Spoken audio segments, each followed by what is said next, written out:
सर्वप्रथम हम ये देख लेते हैं कि युगपत समीकरण कहते किसे हैं, इसकी परिभाषा क्या होती है।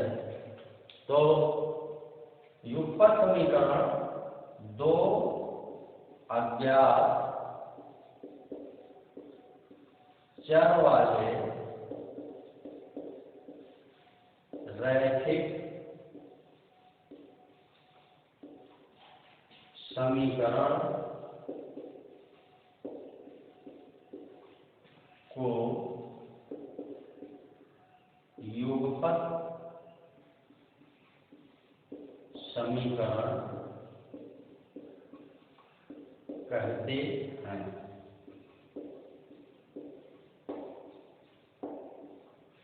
युगपत समीकरण की परिभाषा दो अज्ञात चर वाले रैखिक समीकरण को युगपत समीकरण कहते हैं। युगपत समीकरण को हल करने की विधियां कितनी होती हैं? तो युगपत समीकरण को हल करने की मुख्यतः दो विधियां होती हैं। नंबर एक, प्रतिस्थापन विधि। प्रतिस्थापन विधि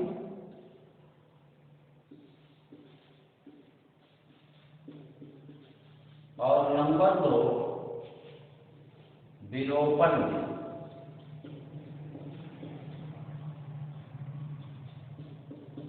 ये दो विधियां होती हैं जिससे हम युगपत समीकरणों को सरल करते हैं, उनको हल करते हैं। तो इस वीडियो में हम आज सबसे पहले प्रतिस्थापन विधि के बारे में जानेंगे कि प्रतिस्थापन विधि क्या होता है। इस विधि से हम युगपत समीकरण को किस प्रकार से हल करते हैं। उदाहरण लिया है x धन 2y बराबर 7, ये हमारा समीकरण 1 है। 2x धन y बराबर 5, ये हमारा समीकरण 2 है।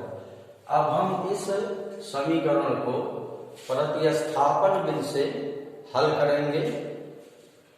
तो प्रतिस्थापन विधि से हल करने में हम सबसे पहले दोनों समीकरणों में से किसी एक समीकरण को लेकर x y में से किसी एक का मान ज्ञात करेंगे। उसके बाद जब हमारा वो मान आ जाएगा, उसको हम दूसरे समीकरण में प्रतिस्थापित कर देंगे और उसको सरल करके हम मान ज्ञात कर लेंगे। तो किस तरह से होगा? तो इसमें अब हम दो समीकरण में से किसी भी एक समीकरण को ले लेंगे। तो हम समीकरण 1 ले लेते हैं। समीकरण 1 से हमारा समीकरण 1 है x धन 2y बराबर 7, ये हमारा समीकरण 1 है।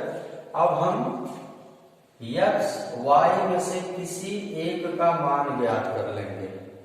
चलिए हम x का मान ज्ञात कर लेते हैं। तो x का मान निकालने में हमको इस 2y को समीकरण के दाएं पक्ष में ले जाना होगा। जब हम इस समीकरण के 2y को दाएं पक्ष में ले जाएंगे तो इसका चिन्ह बदल जाएगा। ये हो जाएगा x बराबर 7 ऋण 2y। इस तरह से हमारा x का मान आ गया 7 ऋण 2y। अब हम इस x का मान समीकरण 2 के इस x में प्रतिस्थापित कर देंगे। और फिर समीकरण 2 में x का मान प्रतिस्थापित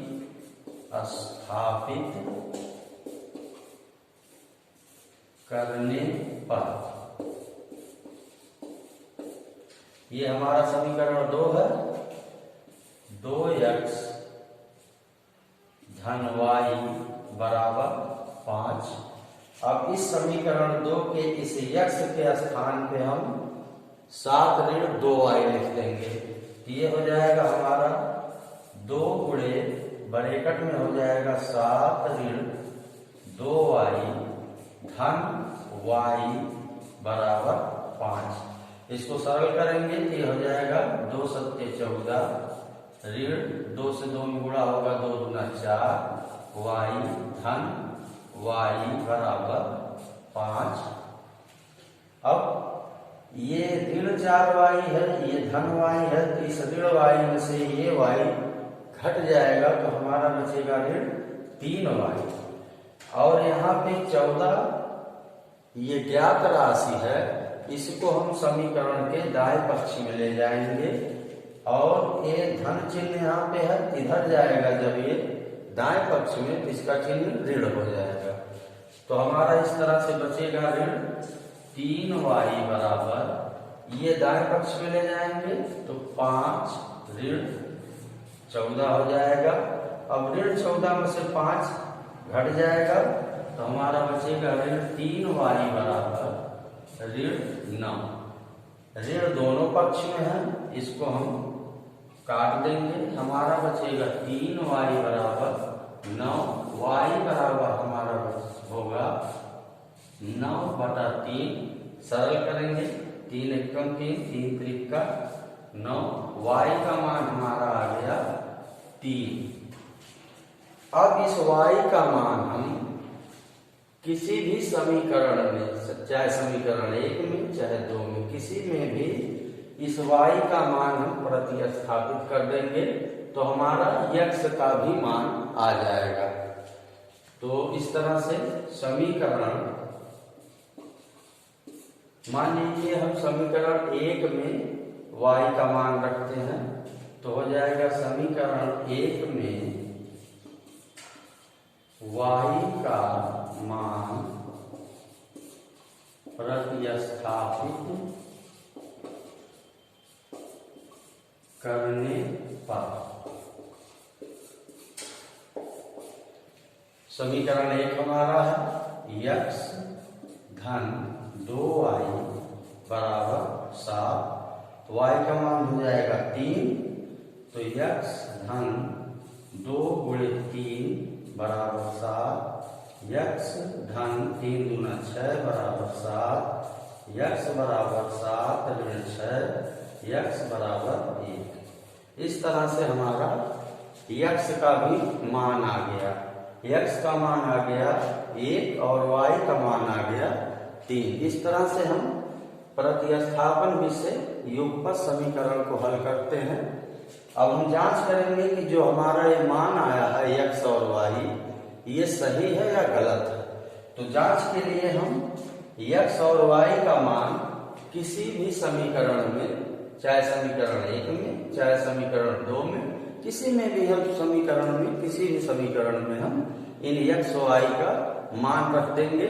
अगर हमारा समीकरण संतुलित होता है, अर्थात बायां पक्ष और दायां पक्ष दोनों बराबर हो जाते हैं, तो जो हमारा मान आया है x y का वो पूर्णतः सत्य है, सही है। तो चलिए मान रख के जांच करते हैं। जांच, पहले हम समीकरण 1 को लेते हैं, x के स्थान पे हम 1 लिखेंगे, तो समीकरण 1 से 1 हो गया, 2 उसके बाद धन 2, y के स्थान पे हमारा हो जाएगा 3 गुणे 3 बराबर 7, 3 दूना 6 और धन 1 7, 7 बराबर 7, अर्थात बायां पक्ष बराबर दायां पक्ष। इसी तरह से अब हम समीकरण 2 में भी x y का मान रख के जांच करेंगे। तो समीकरण 2 होगा हमारा, समीकरण 2 से 2 गुणे x का मान 1 हो जाएगा, धन y का मान 3 हो जाएगा बराबर 5, 2 एकम 2 धन 3 बराबर 5, 3 2 5 बराबर 5, अर्थात बायां पक्ष बराबर दायां पक्ष।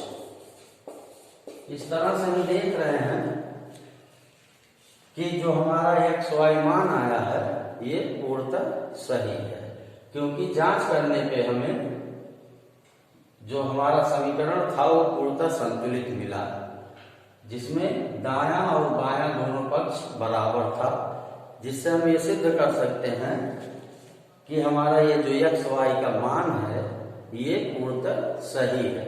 तो इस तरह से हम प्रतिस्थापन विधि से युगपत समीकरण को बहुत ही सरलता से, बहुत ही आसानी से सरल करते हैं, उसका हल निकालते हैं। अब हमने एक अन्य उदाहरण लिया है, इसको भी हम प्रतिस्थापन विधि से हल करेंगे। यहाँ हमने समीकरण एक लिया है x धन y बराबर 7 और दूसरा समीकरण हमारा है 2x ऋण y बराबर 8। इस युगपत समीकरण को प्रतिस्थापन विधि से हम सरल करते हैं। अब हम क्या करेंगे, दोनों समीकरणों में से किसी भी एक समीकरण को ले लेंगे और किसी एक चर का मान ज्ञात कर लेंगे हम। तो चलिए हम इस बार हम समीकरण 2 ले लेते हैं। समीकरण 2 से तो हमारा समीकरण 2 हो जाएगा 2x ऋण y बराबर 8। ये है हमारा समीकरण 2। अब हम किसी एक चर का मान ज्ञात कर लेंगे, x y में से किसी भी एक चर का मान ज्ञात कर लेंगे। इस बार हम y का मान ज्ञात कर लेते हैं। तो y का मान जब ज्ञात करेंगे तो ये 2x समीकरण के दाईं तरफ चला जाएगा, तो हो जाएगा ऋण y बराबर 8 ऋण 2x। यहाँ ये धन था तो दाएं तरफ जब जाएगा तो ये ऋण हो जाएगा। तो इस तरह से यहाँ हम देख रहे हैं कि y के साथ ऋण चिन्ह है, तो इस ऋण चिन्ह को समाप्त करने के लिए हम पूरे समीकरण में ऋण से गुणा कर देंगे। तो जब हम ऋण से गुणा कर देंगे तो यहाँ ऋण का गुणा धन हो जाएगा। यहाँ पे जब ऋण से हम गुणा करेंगे तो ये धन है तो ये ऋण 8 हो जाएगा, और ये ऋण है तो ये धन 2x हो जाएगा। अब ये हमारा y का मान आ गया। अब इस y का मान हम समीकरण 1 या 2 किसी में भी रख देंगे और हम फिर मान ज्ञात कर लेंगे। तो मान लीजिए हम समीकरण 1 में y का मान रखते हैं। समीकरण 1 में y का मान प्रतिस्थापित करने पर, अब हम y का मान प्रतिस्थापित करेंगे समीकरण 1 में, तो हो जाएगा हमारा x धन y का मान है ऋण 8 धन 2x और उसके बाद है बराबर 7।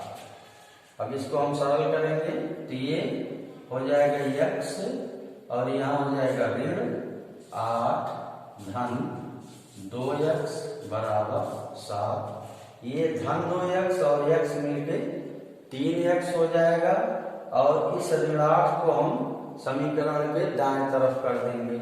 ये हो गया 3x बराबर, ये उधर जाएगा तो हो जाएगा धन 8, 3x बराबर हो जाएगा 15, x बराबर हो जाएगा 15/3, x बराबर, इसको सरल करेंगे 3 बचे 15, 5 आ गया।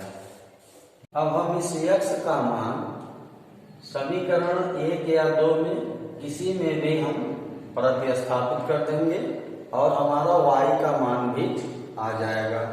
तो अब हम इस x का मान लीजिए हम समीकरण 2 में प्रतिस्थापित करते हैं, तो हो जाएगा x का मान समीकरण 2 में प्रतिस्थापित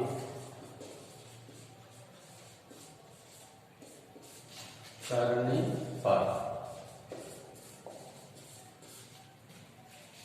हो जाएगा हमारा समीकरण 2 है 2x ऋण y बराबर 8। ये हमारा समीकरण 2 है। अब इस x के स्थान पे हम 5 लिख देंगे तो हो जाएगा 2 गुणे 5 ऋण y बराबर 8।